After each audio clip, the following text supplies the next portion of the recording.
JP वालों ऐसा करो, एकदम से छाती पर लात रखो और कच्चे से कलेजा निकाल लो फ्रीडम ऑफ स्पीच का। और इतना ही नहीं, फिर डिक्टेटरशिप ले आओ और इसके बाद जैसा मन करे वैसा करो, जो मन करे वो करो। अंधभक्तों को तो समझ में नहीं आएगा, लेकिन अभी जो बीजेपी सरकार कर रही है वो फ्रीडम ऑफ स्पीच का कलेजा निकालने जैसा ही है। जैसे मीडिया को खरीदना, लोगों का इंडिया में अकाउंट बैन करवाना, अकाउंट तोड़वाना, IT एक्ट के जरिए वीडियो डिलीट करवाना, और इतना ही नहीं, पैसा देकर अपनी तारीफ में हाई प्रोडक्शन के साथ 4 घंटे की प्रोपेगेंडा वीडियो बनवाना।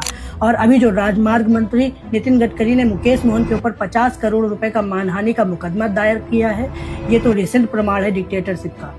मुकेश मोहन के साथ क्या हुआ है उसे मैं थोड़ा बताने की कोशिश करता हूँ। जैसे मैं या हम जैसे creator NCRB, NITI Aayog, trusted news articles या फिर ट्रस्टेड मैगजीन के डाटा के बेसिस पर न्यूज बताने या फिर जिन गंभीर बातों को सरकार ने हमसे छुपाने की कोशिश करी है उन्हें सामने लाने की कोशिश करते हैं। वैसे ही मुकेश मोहन ने भी द कारवां मैगजीन से पत्रकार कौशल श्रॉफ की रिपोर्ट के आधार पर नितिन गडकरी के परिवार से जुड़ी रैम्बल एग्रो एंड फूड्स नाम की कंपनी द्वारा बीफ निर्यात करने की बात सामने लाने की कोशिश करी थी, जिस रिपोर्ट में महाराष्ट्र पुलिस द्वारा एक ट्रक जब्त किए जाने का जिक्र था और उस ट्रक में गौमांस होने का भी आरोप लगा था।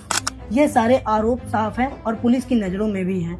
इसीलिए डरे हुए डिक्टेटर की पार्टी से डरे हुए नेता नितिन गडकरी, जिनकी खुद कुल संपत्ति 28 करोड़ है, उन्होंने द कारवां मैगजीन के ऊपर केस फाइल न करके मुकेश मोहन के ऊपर 50 करोड़ रुपए का डिफेमेशन फाइल शूट कर दिया। अब आप पूछोगे कि द कारवां मैगजीन के ऊपर केस फाइल शूट क्यों नहीं किया? वो इसलिए क्योंकि द कारवां मैगजीन के पास सारे सबूत होंगे, और अगर द कारवां मैगजीन को कोर्ट में लेके जाते तब बड़ा पछताते। नितिन गडकरी के बेटे निखिल गडकरी CIN एग्रो के पीछे रैम्बल एग्रो द्वारा बीफ निर्यात करके कमाया सारा रुपया धरा आते, लेकिन मुकेश मोहन के ऊपर केस करना आसान था क्योंकि मुकेश मोहन कहाँ सबूत इकट्ठा करते फिरेंगे।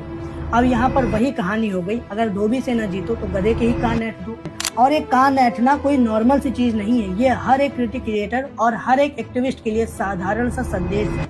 अगर डिक्टेटर के खिलाफ कुछ भी बोलोगे तो ये लोग ऐसे ही करोड़ों का हंटर लेकर बैठे हैं। ये लोग केवल कहते हैं आलोचना लोकतंत्र के लिए अनिवार्य है, लेकिन आलोचना इनके लिए एक डूबती हुई कश्ती है। वैसे भी सरकार के खिलाफ बोलने में फटती है, अगर बोल भी रहे हो तो खिलाफ न जाना कभी तानाशाह के, अगर गए तो तुम्हारे ऊपर भी ऐसी ही विच हंटिंग हो सकती है।